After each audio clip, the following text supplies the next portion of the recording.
क्या आप भी हर सुबह उस अलार्म की आवाज़ से नफरत करते हैं जो आपको एक ऐसी नौकरी पर जाने के लिए जगाता है जिसे आप शायद पसंद नहीं करते?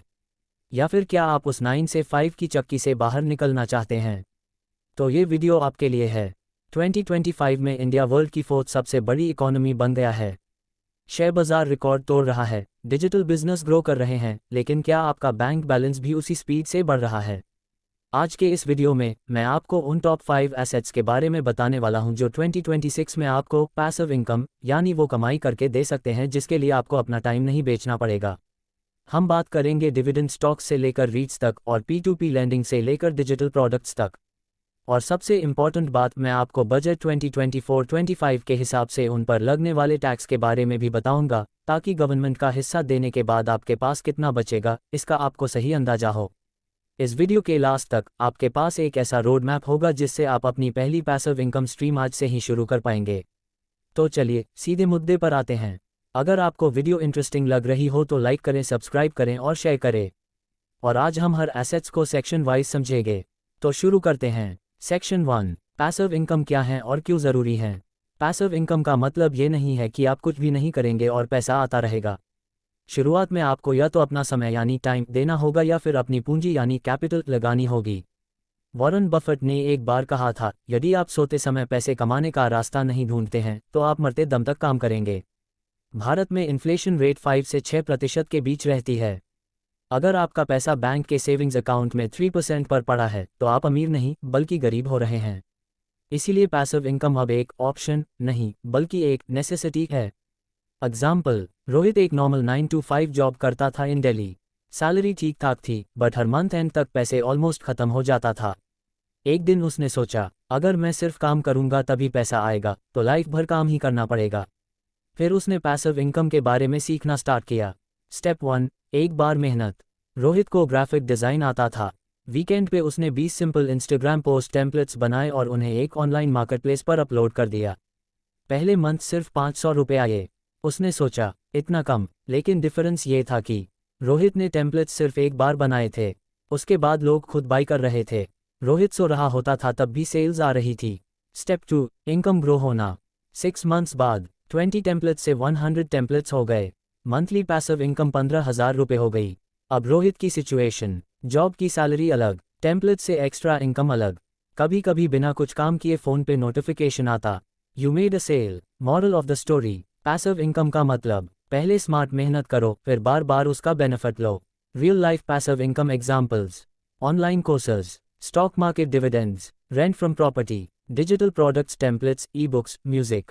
पैसिव इनकम यूजुअली स्टार्ट में स्लो होती है, कंसिस्टेंसी मांगती है बट टाइम के साथ स्ट्रॉन्ग इनकम सोर्स बन सकती है।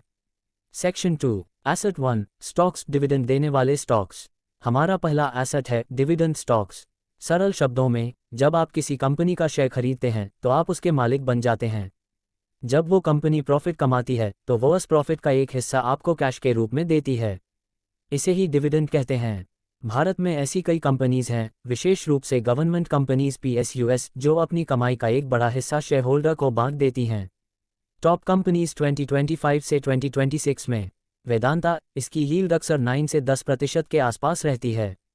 कोल इंडिया, ये भारत की सबसे भरोसेमंद डिविडेंड देने वाली कंपनी मानी जाती है।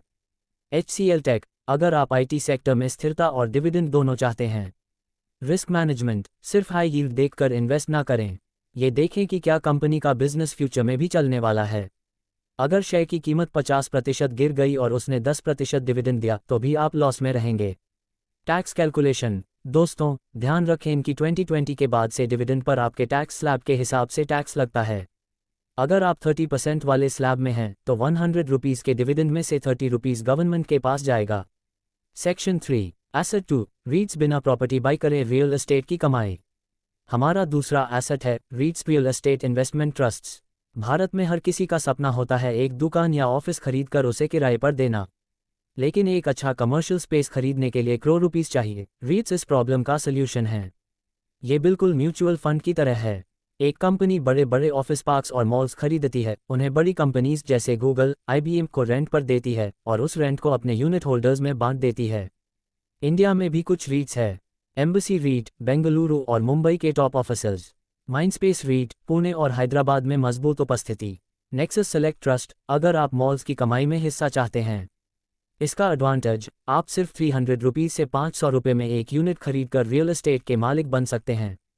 इसमें लिक्विडिटी भी है, आप जब चाहें अपने मोबाइल ऐप से इसे बेच सकते हैं। टैक्स अपडेट, बजट 2024-25 के बाद रिट से होने वाले लॉन्ग टर्म कैपिटल गेन्स पर अब केवल 12.5% टैक्स लगता है। ये इसे सीधा फ्लैट या ज़मीन खरीदने से ज़्यादा टैक्स एफिशिएंट बनता है। Section 5, asset 3, government bonds and securities. Asset number 3 उन लोगों के लिए है जो बिल्कुल भी रिस्क नहीं लेना चाहते। हम बात कर रहे हैं बॉन्ड्स और गवर्नमेंट सिक्योरिटीज़ की। पहले गवर्नमेंट बॉन्ड्स में केवल बैंक या बड़े ऑर्गेनाइजर्स इन्वेस्ट कर सकते थे, लेकिन अब RBI रिटेल डायरेक्ट पोर्टल के जरिए आप सीधे इंडियन गवर्नमेंट को पैसा उधार दे सकते हैं। इसमें आपके पास क्या ऑप्शंस हैं? G-Secs, यहाँ आपका पैसा 100% सेफ है क्योंकि इसकी गारंटी इंडियन गवर्नमेंट देती है। RBI फ्लोटिंग रेट बॉन्ड्स, इनकी इंटरेस्ट रेट NSE से 0.35% ज़्यादा होती है। फिलहाल ये 8% के करीब रिटर्न दे रहे हैं। रिटर्न की उम्मीद, यहाँ आप 7% से 8% के बीच सेफ पैसिव इनकम की उम्मीद कर सकते हैं। ये उन लोगों के लिए बेहतरीन है जो रिटायरमेंट के बाद एक फिक्स्ड मंथली इनकम चाहते हैं। सेक्शन 6, एसेट 4, P2P लेंडिंग, अपना खुद का बैंक चलाएं। क्या आपने कभी सोचा है कि बैंक आपसे फिक्स्ड डिपॉजिट लेते हैं 7% पर और दूसरों को लोन देते हैं 15 से 20% पर? बीच का 10% बैंक की जेब में जाता है। P2P peer to peer lending के जरिए आप बैंक को बीच से हटा देते हैं। आप सीधे उन लोगों को पैसा उधार देते हैं जिन्हें लोन चाहिए। प्लेटफॉर्म्स, लेंडिंग क्लब, फेसेंट और लिक्विड लोन्स, यहाँ आप 12% से 15% तक का रिटर्न कमा सकते हैं। रिस्क मैनेजमेंट, आप अपना सारा पैसा एक ही व्यक्ति को ना दें। प्लेटफॉर्म्स आपके इन्वेस्टमेंट को ऑटोमेटिकली 100 से 500 लोगों में बांट देते हैं। अगर 2 से 3 लोग पैसा नहीं भी लौटाते तब भी आपका ओवरऑल रिटर्न बैंक FD से बहुत ज़्यादा रहता है। टैक्स, यहाँ से होने वाली इनकम फ्रॉम अदर सोर्सेज में आती है और आपके टैक्स स्लैब के हिसाब से टैक्सेबल हैं। Section 7, asset 5, digital assets. हमारा 5th और सबसे पावरफुल एसेट है डिजिटल एसेट्स। अगर आपके पास कोई हुनर है, चाहे वो एक्सेल हो, कुकिंग हो, कोडिंग हो या स्टॉक मार्केट, तो आप उसे एक डिजिटल प्रोडक्ट में बदल सकते हैं। एग्जाम्पल, ई-बुक्स, एक बार लिखें और Amazon के DP पर लाइफ टाइम बेचें। ऑनलाइन कोर्सेज, ग्राफी या टैगमंगो जैसे प्लेटफॉर्म का यूज़ करके अपना कोर्स लॉन्च करें। नोशन टेम्पलेट्स, आज के समय में लोग अपनी लाइफ को मैनेज करने के लिए टेम्पलेट्स खरीदते हैं। जैसे इंडिया में कई छोटे क्रिएटर्स हैं जो महीने के लाखों रुपये केवल अपने डिजिटल प्रोडक्ट्स बेचकर कमा रहे हैं। इसमें इन्वेस्टमेंट 0 रुपीज़ है, बस आपको अपना टाइम और क्रिएटिविटी लगानी है। एडवांटेज, ये इकलौता एसेट है जिसकी कमाई की कोई सीमा नहीं है। एक बार आपका प्रोडक्ट वायरल हो गया तो आप सच में सोते समय पैसे कमाएंगे। सेक्शन 8, बोनस टिप, पोर्टफोलियो कैसे बनाएं। अब आप सोच रहे होंगे कि मैं इन 5 में से किस में इन्वेस्ट करूं। जवाब है डाइवर्सिफिकेशन। अपना सारा पैसा एक ही टोकरी में ना रखें।